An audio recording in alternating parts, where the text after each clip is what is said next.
Sekarang kita akan mendengarkan kata sambutan mewakili dari undangan kepada Bapak Insinyur Hotman Hutapea. Waktu dan tempat kami persilahkan.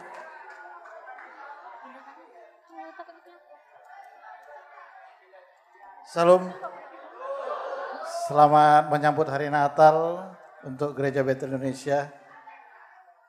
Pak Pendeta Abdon, ini beliau sahabat saya sudah hampir 20 tahun Pak. Jadi ini gereja masih dulu belakang belum ada bangunan. Nah, saya juga rumah dekat di sini hanya kalau di garis itu hanya 1 kilo sebenarnya. Tapi karena saya belok-belok jadi 2 kiloan. Pak Dr. Renice, beliau kawan saya juga udah lama. Kalau beliau khotbah memang dulu saya teringat, itu makanya saya selalu sampaikan. Kalau dari agama saudara kita itu ada dulu Jainun MZ katanya. Dia 1 juta umat katanya untuk orang muslim. Nah begitu juga beliau ini kalau khotbah kita nggak pernah ngantuk. Selalu dibuat adrenalinnya tinggi. Sahabat saya sudah lama sekali dan baru ketemu. Sebenarnya hari ini saya udah baca waktu dikirim Pendeta Abdon. Hari ini 9 lah undangannya. Tapi saya pilih ke sini. Pertama saya ada undangan Pak Pendeta. Kedua saya memang mau ketemu Pak Dr. Renice. Sama Ibu, semoga tetap sehat Bu. Ibu Abdon juga, semoga gereja ini. Jadi waktu saya dulu ke sini masih muda-muda. Pas sekarang berarti tadi kumpulan bapak-bapak sudah hampir sama tuanya sama saya. Benar, waktu saya ke sini dulu masih muda-muda jemaatnya. Sekarang saya datang sudah hampir-hampir sama.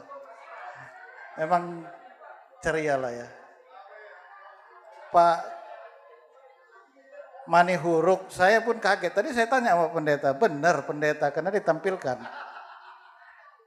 Karena saya itu yang saya harapkan untuk perkembangan Batam Pak Renice. Kalau bisa lebih banyak. Karena kita masih makin terdesak. Di areal yang Bapak bilang minoritas, tapi karena kita punya Tuhan kita tidak perlu takut sebenarnya. Makanya saya kaget, benar udah pendeta, ternyata benar, luar biasa, puji Tuhan. Hah? Iya, saya nggak tahu. Sekarang karena dulu kita udah lama nggak ketemu. Jadi kalau di kepolisian Pak ada Pak Komjen Dharma Parengkun itu jago sekali berkhotbah. Ya, dia bintang 3, ya mungkin karena beliau sama kita Kristen, mungkin agak sulit mencapai ini juga. Karena sekarang kan Kristen juga Kapolrinya kan. Nah itu. Tapi mereka kalau kasih ceramah seperti berkhotbah luar biasa. Jadi punya talenta. Mudah-mudahan saya pengen dengar juga nanti Pak Kompol kita khotbah saya kan datang. Gak usah kaget saya berteman sama hampir semua pendeta di Kota Batam ini. Saya punya grup pendeta. Hanya saya yang tidak pendeta. Jadi tahun lalu Januari saya kumpul sama mereka di Golden Crown. Saya nggak tahu datang nggak dari sini. 230 orang pendeta. Saya kumpul di sana. Kami bersama-sama di sana 230. Rencananya tanggal 15 kita akan coba di tempat pendeta Sirait.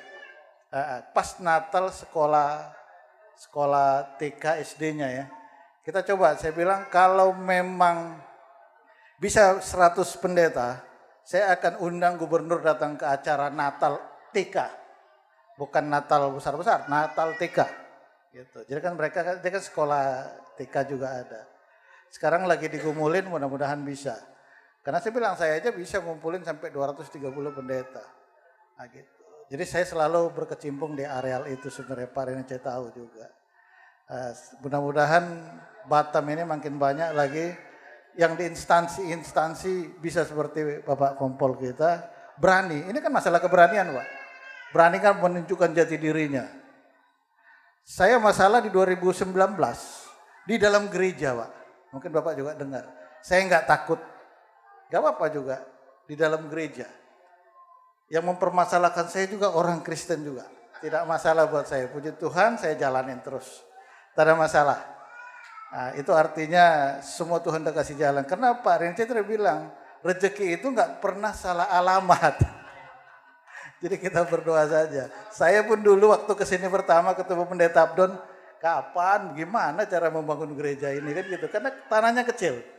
Pakai saya bilang, gimana Pak caranya? Sudahlah bangun-bangun aja ke atas. Ya sudah, puji Tuhan udah besar sekarang ini. Mudah-mudahan ke depan juga makin besar lagi. Ya, jadi saya sekarang kalau lihat jemaat sudah hampir sepantar umur sama saya. Sebenarnya saya udah 60 tahun. Pak Rence tadi tanya, nggak percaya deh saya 60. Saya lahir 62. Lahir 62. Dan kegiatan saya selalu sekarang sama juga ketemu dengan hamba-hamba Tuhan. Karena saya termasuk orang yang tidak pernah berkata tidak kalau ditelepon hamba Tuhan. Jadi kalau dibilang, Pak saya mau ketemu, nggak usah saya yang temuin, boleh tanya semua pendeta. Karena apa? Karena saya punya kendaraan, saya punya supir. Kalau pendeta barunya punya mobil juga Pak ya. Biasanya dulu naik motor. Jadi lebih daripada celaka di jalan, biasanya saya yang datangin. Saya juga sering telepon mereka, ajak makan siang juga karena saya banyak waktu yang luang. Pak Rince saya sekarang banyak bertani. Banyak bertani di Riau, di Bintan gitu. Tapi saya bahagia karena semua itu terpulang kepada hati seperti khotbah tadi itu. Gak usah takut lah gitu. Semua juga kekayaan itu hanya ada pada diri kita sendiri. Bagaimana orang memandang kita, orang membesarkan kita, orang mengatakan kita baik, itulah kekayaan yang alami sebenarnya. Bukan karena harta. Mungkin Bapak kalau lihat saya ini rapi nih begini. Biasanya saya pakai jeans, pakai itu. Mungkin Pak Darece tahu. Biasanya saya biasa-biasa saja. Tapi itu pergumulan kita. Dan saya selalu berusaha membuat, contoh Pak Renece kan sebenarnya kalau di Gereja Bethel, Bapak ini gubernur lah, gubernur Gereja Bethel, penguasa.